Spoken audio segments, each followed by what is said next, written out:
Hello everyone, this is David Shoup from Shoup Legal. I am Shoup Legal's business and corporate attorney. It's time for the Entrepreneur Legal Minute.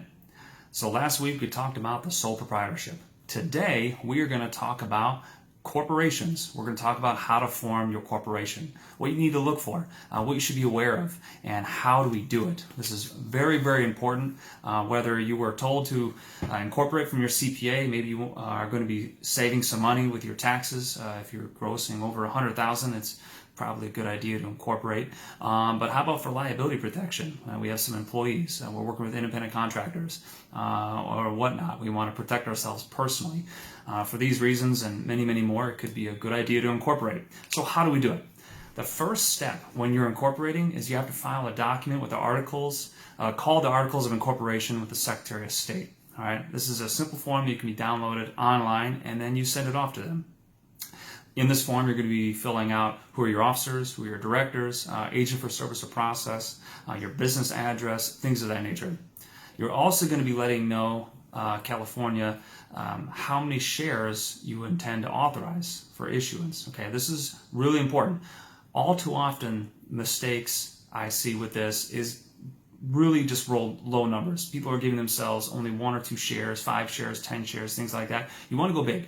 All right, you want to go about 100,000 to $1 million. All right, so that you have a lot of shares in the bank to work with. After you file the Articles of Incorporation, then you're going to start preparing minutes, bylaws, and things like that.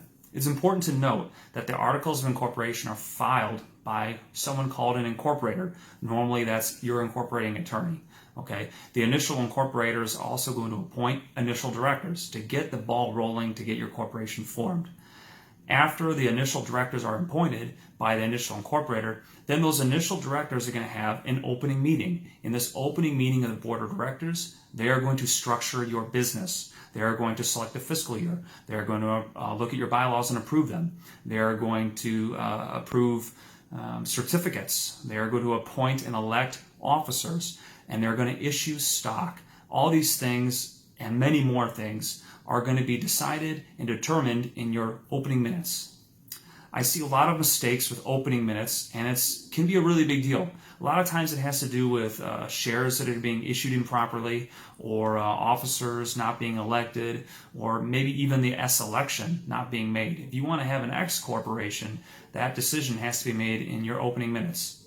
After you have the opening minutes, they're signed by your director or your secretary.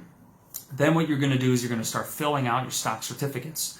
These stock certificates are going to indicate who the shareholders are. If this isn't done and your board of directors doesn't issue stock, then you don't have shareholders and your corporation is formed improperly, which can be a big deal. All right, so you're going to have these stock certificates that are going to be signed by 2 people, the president and the secretary. Okay, so we need official certificates approved by the board, issued to the shareholders. Okay, then we have something called a stock transfer ledger. That's going to indicate that the transfer is made. After that, we need to look at the bylaws. Your bylaws are very important for your corporation, and every corporation needs one. This is a pretty lengthy document. It's going to talk about what the shareholders do, what the directors do, what the officers do. It's going to name how many directors there are. We're going to talk about what the officers can do, how the shareholders meet, who has access to records, how do we amend the bylaws. All these things are laid out in your bylaws. All right. It's also really important that your secretary certify that the bylaws are correct and that they do represent the bylaws of the corporation. All too often I see that the bylaws are not certified, and that tells me that the bylaws are not actually the correct bylaws of the corporation, meaning that we may not have bylaws, and that's a really big problem.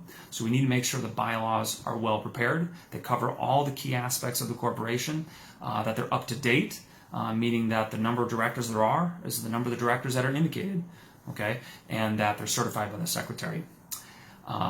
Let's see, what else do we need? Then we need to obtain your EIN. You file the SS4 form with California, getting your EIN for your employer identification number for your corporation. You're going to file your S election, all right, as well with the IRS. That's Form 2553, okay, and then you're going to file a notice to the Business Oversight Department of California. That's another really important form. The last things that we're going to do is then we're going to transfer property into your corporation. Every corporation needs to be capitalized with property. It needs to be given something for it to exist. It has to have money, property, something. if you're a sole proprietor, you're going to be incorporating and capitalizing your business with your existing business. Okay, so we need to have a good schedule of assets, what is going into the corporation and what is it worth. Really important when you're doing your taxes, what is going into the corporation, what belongs to the corporation. Okay, so that is the basic idea of how you form your corporation. It's very important that this is done properly, done thoroughly, and done correctly. Okay, if you have any issues at all, please give us a call. My name is David Shoup from Shoup Legal. You can reach me at 951-445-4114 for free consultations to go over and make sure your business is formed properly. Okay, so I hope you enjoyed it.